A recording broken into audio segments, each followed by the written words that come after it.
За манай эрүүл мэндийн төв 2014 онд амжилт бүтээлээр дүүрэнгэлээ бид дүүргийнхээ 300 гаруй мянган хүн амын эрүүл мэндийг хамгаалах үйлсэд бүхэл ажилчид сэтгэл зүрхээ гарган ажиллаа. Бид хамгийн гол нь хүний нөөцийг чадахжуулах, мэдлэг ур чадварыг дээшлүүлэх талаар дэвшилтэд олон ажлуудыг хийж гадаадын олон орнд 40 гаруй эмчийг сургаж бэлтгэлээ. За мэдээллийн технологиг хөгжүүлэх цаасгүй нөлөө болох аяныг өрнүүллээ. 290 орчим сая төгрөгийн бүтээлч ажлуудыг хийж засар үйлчлэгийг хийлээ. Мөн 1 тэрбум орчим төгрөгийн хөрөнгө оруулалт бааш тоногт хөрөмжөөр эмнэлгээ хангалаа.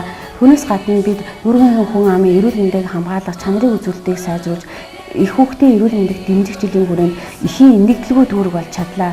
Энэ бүгд бол бидний 400 гаруй мянган эмч ажилчид өрхийн эрүүл мэндийн төвд ажиллаж байгаа 300 гаруй эмч ажилчдын нүүр хамтын хөдөлмөр байсан. Ингээд сонгон найрхан дүүргийн 300 гаруй мянган хүн амын төлөө зүтгэдэг та бүхэндээ болон дүүргийн хүн амд 2015 онд эрүүл дүүрэг, эрүүл иргэн болохын төлөө энэ алсын хараатай энэхүү зорилгоо биелүүлэхийн төлөө чармаа ажиллацгаая. Бүгдээрээ эрүүл сайн сайхан бүхнийг хүсэн өрөөё.